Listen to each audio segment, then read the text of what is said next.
quero compartilhar com vocês nesta manhã a respeito de algo muito importante. No que diz respeito à vida cristã, em hipótese alguma, nós devemos pensar que Deus é um Deus de barganhas ou de trocas, de toma lá da cá. Principalmente nos últimos anos, infelizmente, nós temos visto muitas pessoas, não são poucas pessoas, usarem os princípios bíblicos das promessas financeiras para trazer esta ideia, este conceito de que você dando, você recebe. Se você tem uma medida de fé, entre aspas, e dá ali uma oferta de sacrifício, se você é fiel nos dízimos e tal, aí você vai ser abençoado, porque o nosso Deus é um Deus assim, que você faz prova com Ele, que isso, aquilo, outro, e as pessoas se envolveram nisso e perderam a essência deste Deus amoroso, deste Deus gracioso, deste Deus que estabelece nas nossas vidas as promessas dele, independente de qualquer circunstância, na perspectiva do toma lá da cá, da troca, porque o nosso Deus é um Deus que já nos abençoou com toda a sorte de bênçãos espirituais nas regiões celestiais em Cristo Jesus. O nosso Deus é um Deus que já nos amou antes mesmo de nós o amarmos. Então nós o amamos porque Ele nos amou. O nosso Deus é um Deus de promessas, um Deus de promessas infalíveis, um Deus de promessas que em todo tempo tem todo prazer em nos abençoar. Deus não nos abençoa porque nós o abençoamos. Deus nos abençoa porque Ele é um Pai amoroso que tem prazer em nos abençoar. Deus nos abençoa porque Ele é fiel em cumprir a sua palavra. E isso é maravilhoso para você e para mim, por quê? Porque nos traz descanso. Aliás, eu já tenho dito aqui, ensinado você, que dízimos e ofertas é uma questão de fidelidade, de coração, de gratidão. Ninguém precisa ficar preocupado em entregar dízimos e ofertas para ser abençoado, porque a Bíblia diz que Deus já nos abençoou com toda sorte de bênçãos espirituais. Você entrega, você é fiel por causa do seu novo coração. Você é fiel por causa do Espírito Santo que habita dentro de você. Você é fiel porque Deus, pelo seu Espírito, faz com que você e eu sejamos a cada dia obedientes à sua palavra, uma vez que Ele prometeu: vos darei um novo coração, um novo espírito, colocarei dentro de vocês o meu Espírito Santo e eu vou fazer então, olha que coisa maravilhosa, que vocês obedeçam aos meus mandamentos, à minha palavra. Jesus deixou isso explícito: aquele que me ama guardará, obedecerá a minha palavra. Aquele que tem os meus mandamentos e os guarda, esse é o que me ama. Portanto, nós, você e eu, amamos a Deus, obedecemos a Deus, porque o Espírito Santo dele habita dentro de nós, isto é, manifestação de graça, de amor, de bondade da parte do nosso Pai. Por isso você e eu podemos descansar, confiar e esperar de que este Deus maravilhoso que prometeu, Ele vai cumprir as suas promessas em nossas vidas. E Ele não as cumpre em nossas vidas para que você e eu vivamos regaladamente, para que você e eu tenhamos tranquilidade, para que você e eu tenhamos riquezas, não. Ele cumpre em nossas vidas as promessas dele, para que Ele mesmo seja exaltado e glorificado. Ah, como nós precisamos entender isso. Tem gente que acha que o objetivo de Deus é fazer-nos ricos. Deixa eu dar uma notícia para você, meu irmão e minha irmã. O objetivo de Deus, o propósito de Deus é nos fazer a cada dia mais parecidos com Jesus, para que Ele seja exaltado e glorificado nas nossas vidas. Porque a palavra de Deus diz: tudo que você fizer, comer, beber, ou qualquer outra coisa, faça-o para a glória de Deus. Se você existe, se você vive, é para a glória de Deus. Então, as Escrituras Sagradas, em 2 Coríntios, que é o texto que eu quero começar compartilhando com você, no capítulo de número 1, a palavra de Deus, e isto é claro para nós, e eu gostaria que você abrisse aí a sua Bíblia, em 2 Coríntios, abra comigo, por gentileza, capítulo de número 1, texto talvez muito conhecido por você, mas que é sempre bom nós refletirmos, meditarmos na palavra de Deus, não é? Então, diz assim, 2 Coríntios 1:20. Porque quantas são ou quantas forem as promessas de Deus, ou seja, você pega todas as promessas de Deus, se você tiver acesso à caixinha de promessas, aquela antiga assim, tudo que tiver ali, todas as promessas de Deus na Bíblia, todas as promessas de Deus no Velho Testamento e no Novo, tudo que Deus prometeu através de Jesus e dos discípulos, dos apóstolos, tudo que foi escrito até este momento em que Paulo escreve estas cartas, ou especificamente esta carta aos irmãos que estão em Corinto, ele diz: quantas são, quantas forem as promessas de Deus, tantas quantas forem, todas elas, tem nele, em Cristo, o sim. Porquanto também por ele, por Cristo, é o amém, é o assim seja, com qual propósito? Para a glória de Deus, por nosso intermédio. Então, qual que é o propósito de Deus ao cumprir, ao nos abençoar, ao estabelecer em nós as promessas dele? Qual que é o propósito de Deus? Está na Bíblia. Por nosso intermédio, para a glória dele. O propósito de Deus, ao nos abençoar com toda a sorte de bênçãos espirituais nas regiões celestiais. O propósito de Deus, ao suprir todas as nossas necessidades, sim, materiais, espirituais, emocionais, físicas, mentais. Quando Deus nos abençoa, o propósito dele é que ele seja glorificado através de nós. Por que Deus quer dar-nos saúde? Porque ele quer que a palavra dele seja exaltada.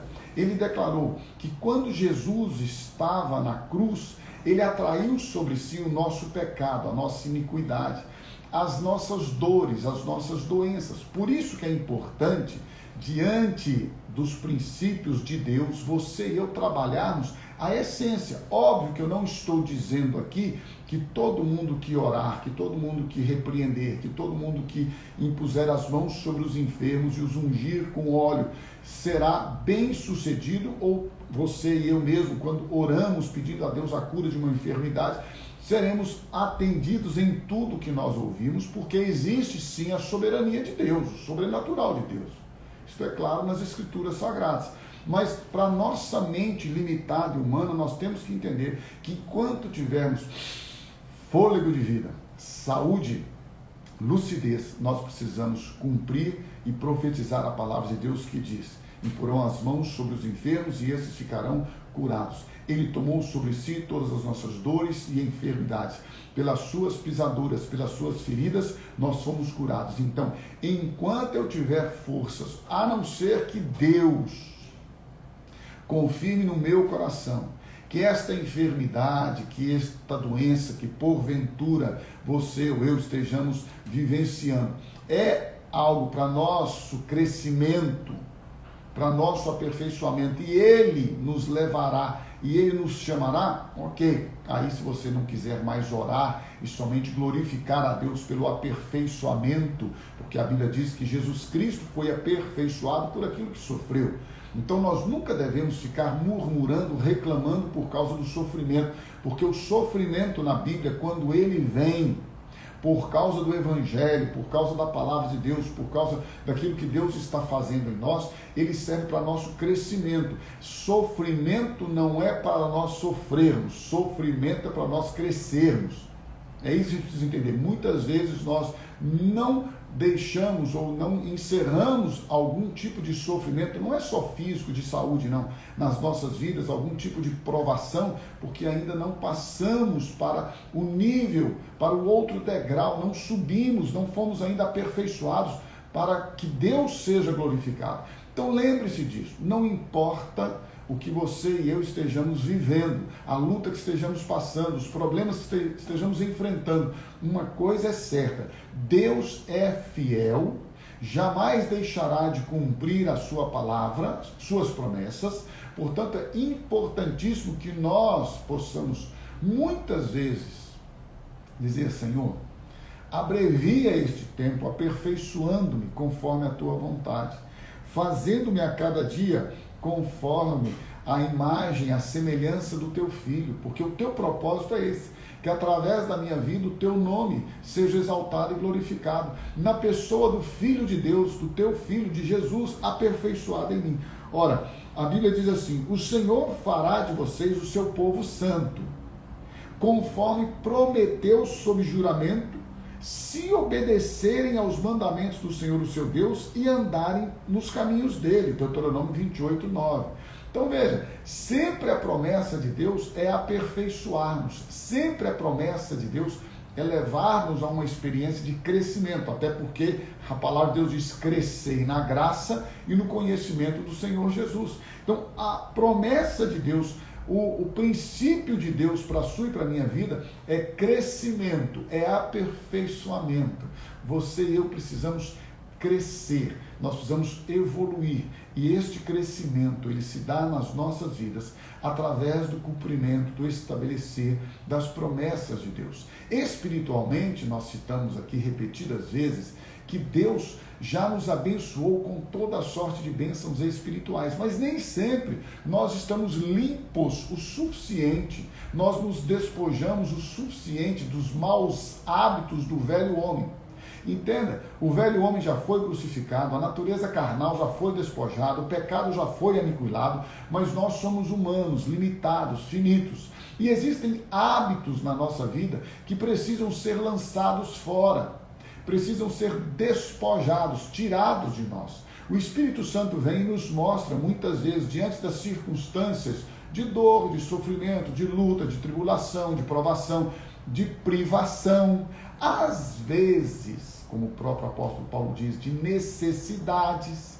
Ele nos mostra o que? Olha, você precisa ter mais intimidade comigo, você precisa me conhecer melhor, você precisa descansar. Gente, se tem um negócio que é difícil, eu não sei para você, para mim é o tal do descansar, entregar, confiar. É um exercício diário, é um exercício contínuo. Eu não sei se você tem talvez esta maturidade espiritual jamais assim desenvolvida, mas todos os dias eu preciso passar por uma experiência de entrega, de descanso, de confiança. Eu oro todos os dias, eu não sei você, mas eu oro todos os dias, eu entrego todos os dias, eu oro de madrugada, eu acordo, eu vou orar. Tudo aquilo que traz alguma inquietude, não só ansiedade, inquietude, insegurança, incerteza no meu coração, eu preciso orar para lançar diante dele, eu preciso falar com ele. Esse diálogo que eu tenho com Deus não é um diálogo de hora marcada.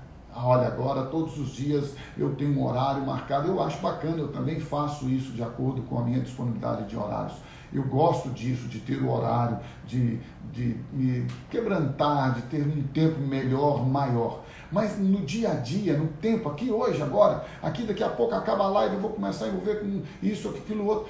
Durante o dia, eu estou sempre orando no meu espírito, orando em espírito, orando na minha mente, entregando a Ele diante das situações, das circunstâncias, dos diálogos, das conversas. Eu estou sempre entregando e pedindo a Deus o quê? Sabedoria, graça, discernimento, espírito de entendimento, porque isso é muito difícil. A vida ela é composta de muita pressão, de muita exigência. Se eu não me derramar, se eu não colocar a minha mente voltada para os princípios de Deus, para as promessas dele, então eu tenho que confiar de que este Deus, que desde o Gênesis faz promessas e as cumpre de maneira plena, cabal, completa, total, perfeita, eu tenho que, em todo tempo, trazer estas promessas e lembrar: puxa vida, Deus prometeu a Abraão, ele cumpriu. Deus prometeu a Adão e Eva. Meu irmão, minha irmã, lá no Éden, Deus anunciou o Evangelho, as boas novas, de que ele, na pessoa do descendente da mulher, esmagaria Satanás, destruiria a Satanás. Ele anunciou lá e cumpriu esta promessa na pessoa de Jesus. Eu tenho que me lembrar disso. Espera aí, este Deus que me amou, este Pai que me adotou, fui adotado como filho, Este pai que me adotou, ele é tão fiel, tão maravilhoso, que lá no Éden ele fez uma promessa a Adão e Eva, e ele cumpriu essa promessa. Ele fez uma promessa a Abraão, e ele cumpriu essa promessa. Tudo que Deus prometeu, ele cumpriu. Ele prometeu a Josué e ele cumpriu. E Josué disse: nenhuma das palavras que Deus disse faltou, todas elas se cumpriram. E aí eu venho me lembrando, eu venho me recordando, e isto faz com que o meu coração seja renovado, com que a minha alma, os meus sentimentos, as minhas emoções sejam controlados, guardados. Aí vem a paz de Deus, porque eu vou profetizando a palavra, eu vou me lembrando, Deus é fiel, e eu vou me lembrando da fidelidade dele, e vou pensando, tudo que ele prometeu, ele cumpriu. Portanto, ele diz agora, em 2 Coríntios 1:20, de que todas as promessas que ele fez a todos os povos em toda a história da humanidade, eu vou falar isso de novo para você, que é importante. Tudo que Deus prometeu, tudo, tantas quantas forem as promessas de Deus, a todos os povos, a todas as pessoas, a todos os seres humanos, em toda a história da humanidade, todas elas estão à sua, à minha, à nossa disposição por meio de Jesus Cristo. Aí você pode perguntar, por que elas estão? Se você puder, por gentileza, abrir a sua Bíblia comigo, acho importante, em Efésios capítulo de número 3, porque infelizmente, é verdade, a Bíblia diz, errais não conhecendo as Escrituras e nem o poder de Deus, não é verdade? A gente sabe disso. Não conhecendo a Bíblia, toda a nossa insegurança, inquietude, todo o nosso desgaste, muitas vezes, pelo menos na minha vida, estou dizendo eu, né, que não sou tão espiritual quanto você, que você é uma pessoa muito espiritual, então talvez você não tenha esses problemas que eu tenho, mas eu, por vezes, preciso ser renovado, lembrado. O Espírito Santo precisa trazer à minha memória, eu trago à minha memória pelo Espírito Santo as promessas de Deus, os feitos de Deus, aquilo que Deus faz, porque Ele é fiel. Então, quando eu trago para a minha vida as promessas de Deus, quando eu trago para a minha vida a lembrança de que esse Deus fiel cumpriu a sua palavra em todo o tempo na história da humanidade, eu posso ter renovada na minha vida a esperança, eu posso ter renovada na minha vida a alegria, eu tenho renovada a minha força. Por quê? Porque eu sei que o meu Deus é fiel e Ele é poderoso para cumprir a sua palavra. Ele tem poder. E aí a gente vai começando a descansar, e eu posso então, diante das situações na minha vida, como eu citei aqui, se é uma questão de enfermidade, eu posso dizer: Senhor, Tu és fiel, Tu és o Deus que em todo tempo nos abençoa com saúde. Se é uma situação com os filhos, não é? A gente tem problemas com os filhos. Quantas vezes os nossos filhos, que são ensinados na palavra do Senhor, são ensinados no caminho de Deus, eles se desviam. Eles não querem a palavra de Deus, não querem o evangelho, não querem o cristianismo. Às vezes eles se rebelam contra as autoridades e eles vira aquela coisa que você fala: nossa, perdi meu filho, eu ensinei. A gente sofre, e é normal sofrer porque a gente ama, não é?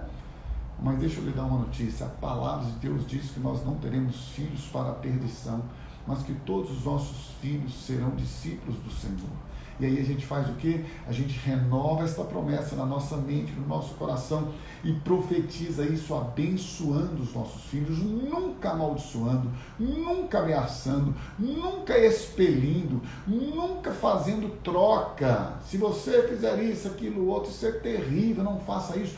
Profetiza a palavra. E não precisa ficar enchendo a paciência dele, não. Ele já sabe, gente. Nossos filhos já sabem de tudo. Eles já sabem. Eu acho muito interessante. Outro dia eu estava dizendo para o Nico e para a Dani, né? Que agora tem a Aurinha, nossa netinha. E eu acho mal barato, porque nós ensinamos as nossas filhas, Daniela e Camila, desde a mais terna infância, as escrituras sagradas e tudo. E cada uma viveu a sua experiência. Mas agora, pasmem vocês, com o nascimento das netinhas, elas agora se interessam em ler a Bíblia todos os dias para elas, conta história bíblica, compra livro e faz isso, faz aquilo, gozado, mas que interesse, nossa, maior, não é verdade? Não, tem que aprender a Bíblia. Meu irmão, minha irmã, deixa eu dar uma notícia para você. Ensina a criança no caminho que deve andar. Sua, minha, nossa responsabilidade como pais. E ainda quando estiver velho, adulto, deste não se desviará. Deles, de cada um, é individual, é pessoal, não se desviar do caminho. Quem o faz, faz porque quer. Você e eu temos a responsabilidade de ensinar os filhos de obedecer. Agora, descansa na promessa. Qual que é a promessa? Não tereis filhos para a perdição. Os teus filhos serão discípulos do Senhor. Então, profetiza isso sobre a vida deles. E assim por diante. Está passando uma situação financeira apertada, de privação, às vezes de perda de tudo, quebrou, ficou arruinado. Meu irmão, confia no Senhor. Ele é o seu Deus, Ele é o seu provedor. Ele vai suprir as suas necessidades. Talvez Ele não supra as coisas que você quer, talvez Ele não supra o supérfluo, mas o nosso Deus nunca nos desamparará e sempre suprirá todas as nossas necessidades, segundo as riquezas dele em Cristo Jesus, porque é promessa dele. Não vai te faltar alimento, não vai te faltar o vestuário, não vai te faltar o teto, porque Deus é fiel e jamais ele abandona, jamais ele deixa de prover as necessidades dos seus filhos. Então, estas coisas é que você e eu precisamos trabalhar na nossa vida. As promessas de Deus estão aí. E em Efésios capítulo 3, a partir do versículo 14, eu acho esse negócio muito, muito interessante, essa ideia, porque, como eu disse aqui, eu oro todos os dias, eu dobro os meus joelhos, eu clamo a Deus, não é por causa de troca, de barganha, não. É para lançar sobre Ele toda a minha ansiedade, para descansar nele. Eu não oro para pedir coisas, eu oro para relacionar-me com Deus. E esta oração, obviamente, dito e repito agora, ela pode ter e deve ter um tempo específico, como eu disse aqui, hora marcada, tudo bem, mas ela tem que ser contínua, no Espírito, tem que fluir o dia todo dia, em todo tempo. Em todos os momentos, o Espírito Santo está aí para isso, para nos guiar, para nos ensinar, para nos orientar. O fruto do Espírito é isto, é comunhão, para que frutifique no caráter, nas características do caráter de Cristo. Então, quando você vê lá, o fruto do Espírito é amor, paz, longanimidade, benignidade, bondade, mansidão, fé, domínio próprio. Quando você vê essas coisas, isto aí é o caráter de Cristo. Quando Paulo diz que haja em vós o mesmo sentimento que houve em Cristo Jesus, que vocês tenham as mesmas atitudes de Cristo Jesus. O fruto do Espírito é para isto. Você e eu somos parecidos com Jesus. Não é porque nós decidimos ser bonzinhos, ser religiosos, ser evangélicos, crente, protestante, qualquer outra coisa. Não, meu irmão, minha irmã. Aliás, desista disso. Religião não salva ninguém, não transforma ninguém. Quem salva é Jesus, quem transforma é Jesus, quem liberta é Jesus, quem faz novas todas as coisas é Jesus. E então Jesus, o Filho de Deus, o Cordeiro Santo de Deus que tira o pecado do mundo, Jesus, aquele que nos salva dos nossos pecados, foi isso que o anjo disse a José: leporás o nome de Jesus, porque ele salvará o seu povo dos seus pecados. Quando Jesus faz isso na sua, na minha, na nossa vida, Ele o faz para que Deus, o nosso Pai amoroso, seja exaltado e glorificado. Por quê? Porque Deus tem como propósito uma família com muitos filhos semelhantes a Jesus. Efésios capítulo de número 3, versículo 14, diz assim: eu me ponho de joelhos diante do Pai, de quem toma o nome toda a família, tanto no céu como sobre a terra. Eu não consigo ler direto, eu vou ter que falar com você aqui. Você é filho de Deus. Você é filho de Deus em Cristo Jesus. Não importa quem você acha que você é. Você precisa descansar, crer e se entregar e reconhecer que Deus ama você, te ama tanto que te resgatou com o sangue do Cordeiro, que é o sangue de Jesus. Você é filho de Deus. Não aceite menos do que a filiação, celestial sobre a sua vida. Pode até ser que você não saiba de quem você é filho na sua certidão de nascimento. Pode até ser que você tenha sido rejeitado pelo seu pai ou pelos seus pais. Pode até ser que você seja alguém que foi adotado. Se foi, aliás, quero lhe dar uma dica maravilhosa. Ame seus pais que o adotaram melhor do que seus pais biológicos, porque estes que te adotaram, eles te escolheram, independente do que os seus biológicos fizeram, e não quero entrar no mérito das circunstâncias, que isso não é problema meu. Mas deixa eu lhe dar uma notícia importantíssima, dar uma notícia não, falar algo fundamental. Ame e respeite os seus pais adotivos e seja grato a eles, porque eles te escolheram. Enfim, voltando aqui, Deus nos escolheu. E ele diz que se põe de joelho diante deste Pai amoroso que nos escolheu para sermos filhos dele na pessoa de Jesus, para que, segundo a riqueza da glória dele, do nosso Pai, ele nos conceda que nós sejamos fortalecidos com poder, mediante o seu Espírito no homem interior. Deus coloca o Espírito, aqui está em letra maiúscula, se você ver, seu Espírito, o Espírito de Deus, no nosso Espírito, que se faz um só Espírito conosco, no nosso homem interior. E assim habite Cristo. Cristo habita no vosso coração, porque Deus não habita em templos feitos por mãos humanas. Deus não habita em prédios construídos, edificados por homens. Não é que nós não possamos e não devamos edificar e construir prédios para congregarmos. Podemos, devemos fazê-lo se temos condições. Mas entender ou pensar que Deus está ali, não. Aquilo é um prédio. Deus habita em nós. Deus não habita em templos feitos por mãos humanas. Nós, você e eu, somos o templo do Espírito Santo, a morada do Deus Altíssimo, para que habite Cristo no vosso coração. Cristo habita dentro de nós, pela fé, estando nós arraigados, alicerçados, plantados. É isso aqui que a Bíblia está dizendo. Você está plantado, enraizado, você está alicerçado na rocha, é feito um buraco e ali você é colocado, e ali é feito, jogado concreto, está entendendo? Para os tempos de hoje, e ali você se faz um só. Você está ali agora com aquela firmeza da rocha, você está arraigado, alicerçado em amor. É amor, é Deus que nos amou, a fim, para que vocês possam compreender, tudo isso Deus faz, derrama amor no nosso coração, nos faz enraizados, arraigados, alicerçados, nos faz filhos dele, tudo isso para nós entendermos, compreendermos, com todos os santos. Você tem a ideia de que você é pecador? É mentira do diabo, tá? Você era pecador, filho do diabo, agora você é um santo filho de Deus. Anota isso aí para você. Quem você é, minha identidade. Eu sou santo filho de Deus, amado de Deus. Para que você e eu possamos compreender a largura, o comprimento, a altura e a profundidade e conhecer a cada dia o amor de Cristo, que excede.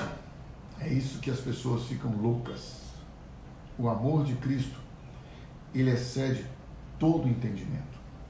Por isso que não adianta você racionalizar. É isso que a filosofia se perde justamente aqui.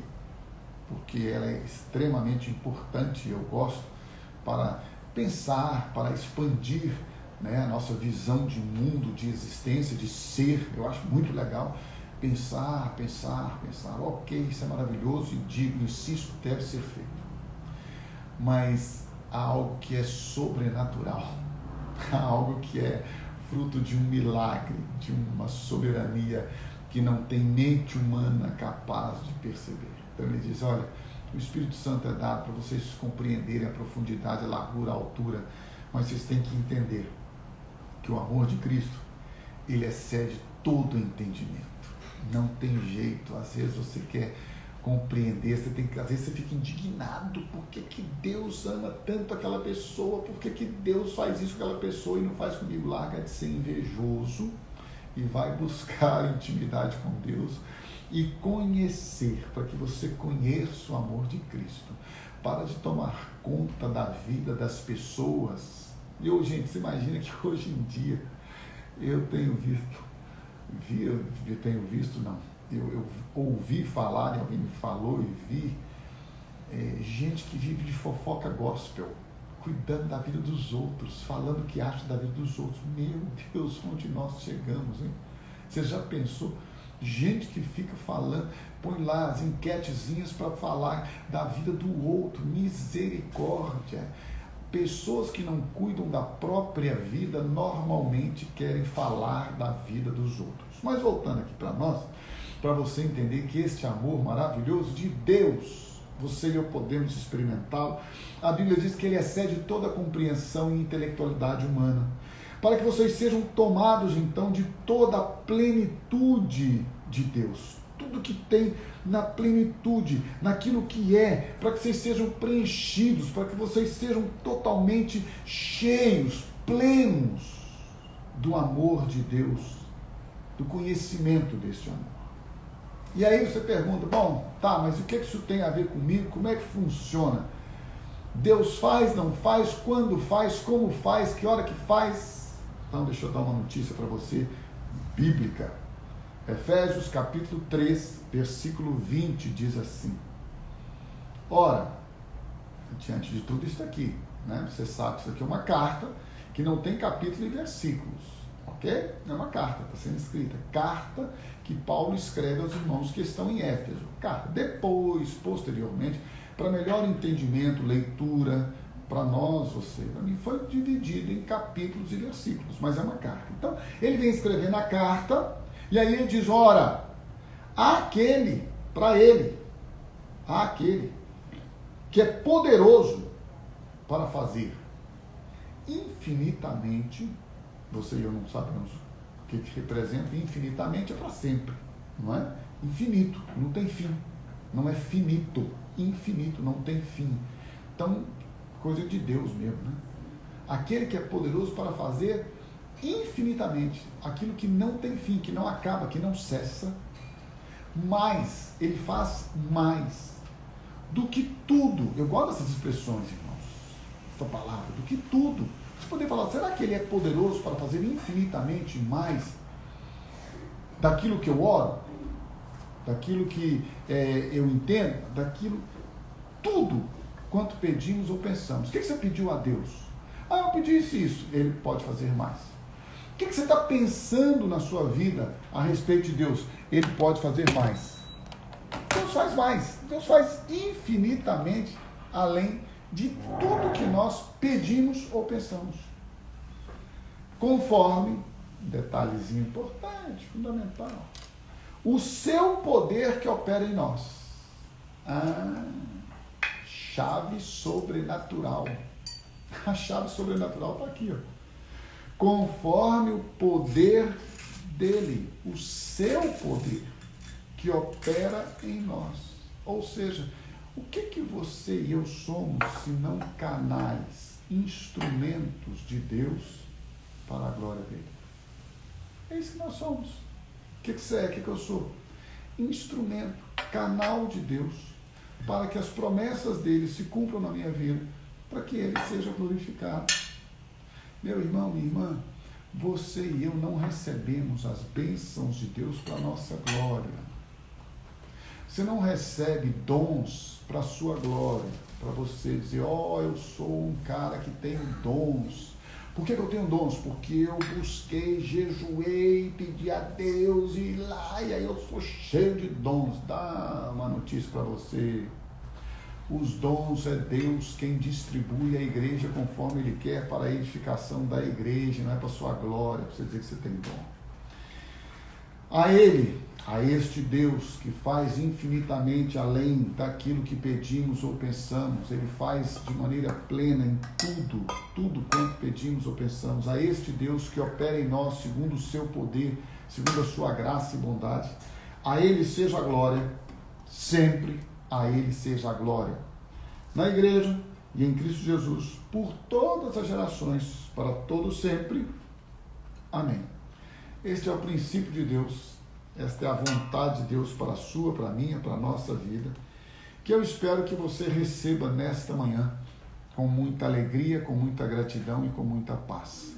Que o Senhor te abençoe, que o Senhor te guarde, que o Senhor resplandeça sobre você a glória dele, a paz dele, a bênção que vem dele.